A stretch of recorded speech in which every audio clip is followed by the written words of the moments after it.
Hello guys, welcome to back our YouTube channel Vicky education hub. दोस्तों, अगर आप इस चैनल पर नए हैं तो चैनल को सब्सक्राइब कर लीजिएगा और बेल आइकन के बटन को प्रेस कर दीजिएगा ताकि हम जो न्यू वीडियो डालेंगे उनकी नोटिफिकेशन आपको सबसे पहले वो निःशुल्क प्राप्त हो। तो दोस्तों, आज हम बात करेंगे ड्राई लैंड एग्रीकल्चर की।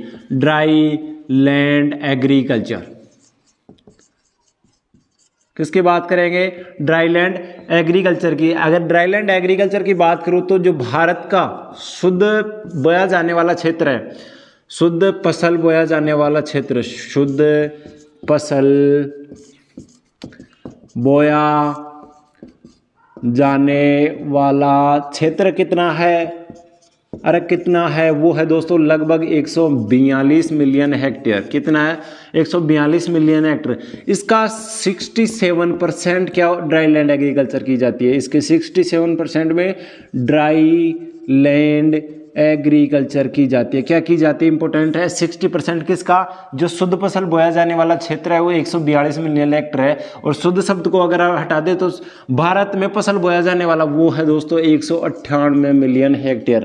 क्या है? 198 मिलियन हेक्टेयर। और शुद्ध की बात हो जाए तो 142 मिलियन हेक्टेयर, जिसका 67% ड्राई लैंड एग्रीकल्चर के अंदर आता है। उसके बाद में राजस्थान की अगर मैं बात करूं तो राजस्थान में 62% एरिया में ड्राई लैंड एग्रीकल्चर की जाती है। Dry land agriculture.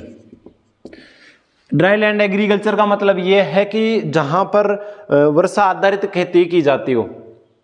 क्या?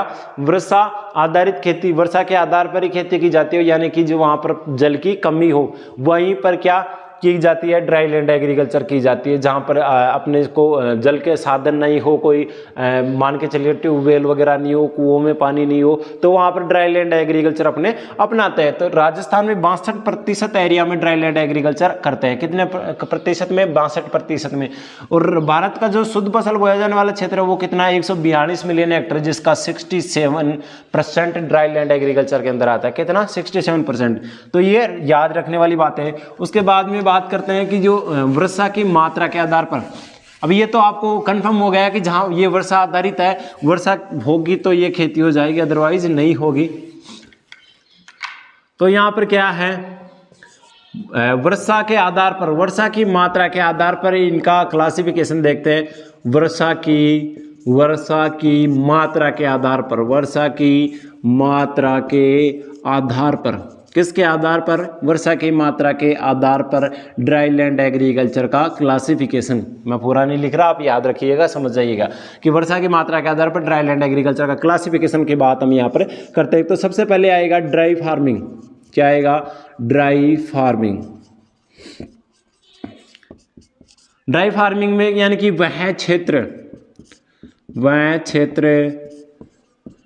जहां पर 750 mm से कम वर्षा हो, वहाँ फसल उत्पादन करना क्या कहलाता है? Dry farming. अरे क्या कहलाता है? Dry farming.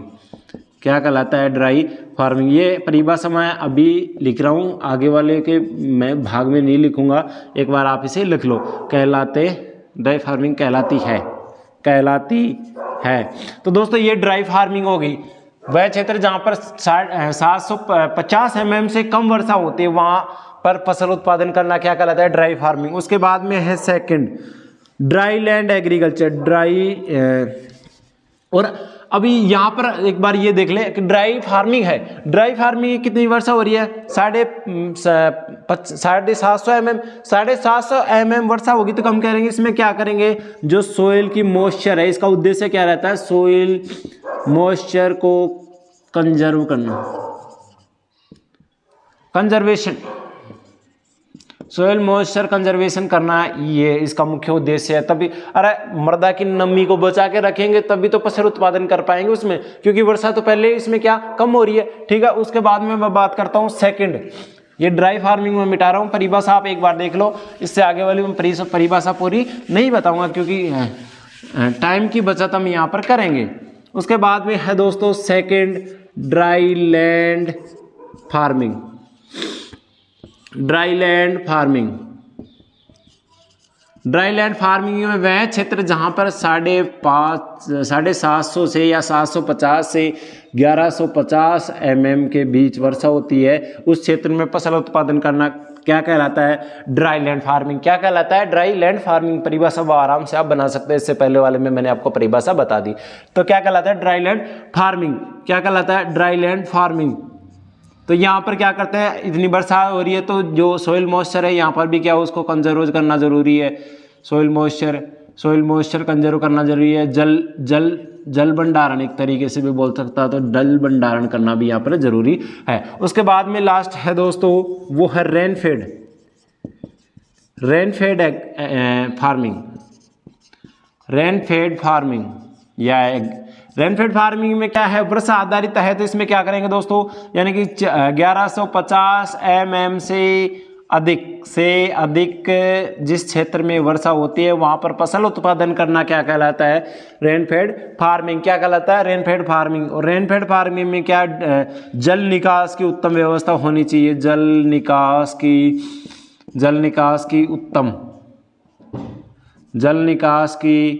उत्तम व्यवस्था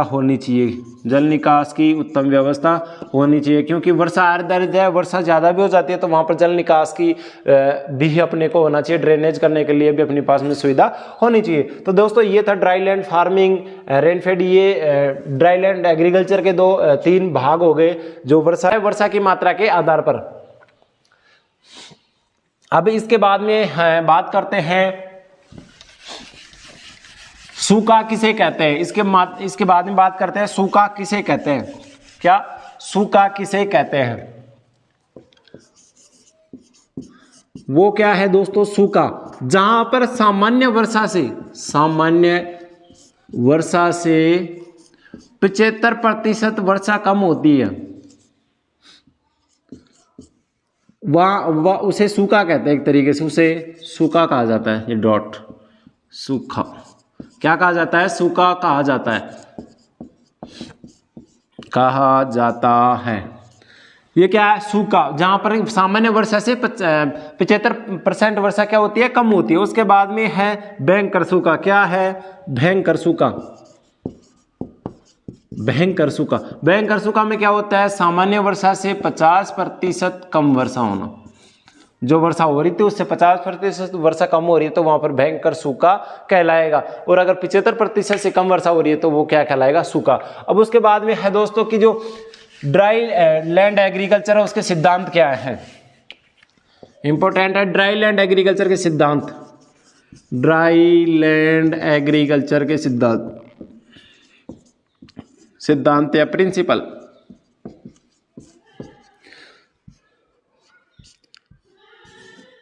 क्या है? सबसे पहले तो क्या है दोस्तों, वाटर को स्टोरेज करना। वर्षा जल, यानी कि जो वर्षा जल है उसको स्टोरेज करना। सेकंड है वीड कंट्रोल। उसके बाद में है सोइल मॉइस्चर कंजर्वेशन।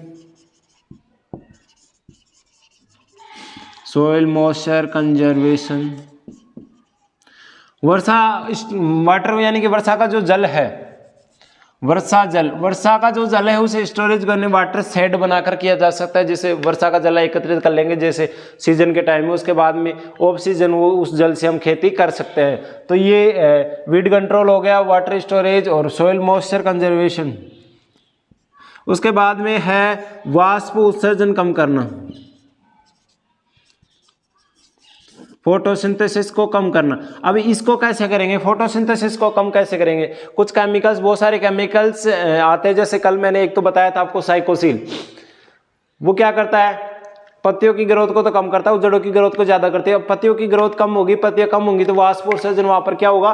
कम होगा। वाष्प उत्सर्जन कम होगा तो जल का नुकसान कम होगा, क्योंकि वाष्प उत्सर्जन में ईटी में क्या होता है? 99% जल का नुकसान होता है। बाकी मेटाबॉलिज्म जो प्रोसेस होती है प्लांट में उसमें तो सिर्फ 1% वाटर यूज किया जाता है। तो उसमें साइकोसिल यहाँ पर क्या कर रहा है? वाष्प उत्सर्जन कम कर रहा है। बहुत सारे केमिकल जैसे आते हैं तो वह उनका यूज करके वाष्प उत्सर्जन को यहाँ पर कम किया जा सकता है। तो ये ड्राई लैंड एग्रीकल्चर के मुख्य सिद्धांत थे। थे। आई होप कि ये क्लास आपको अच्छी लगी होगी। आज तक यहीं, बाकी पढ़ेंगे कल। तब तक के लिए धन्यवाद। जय हिंद।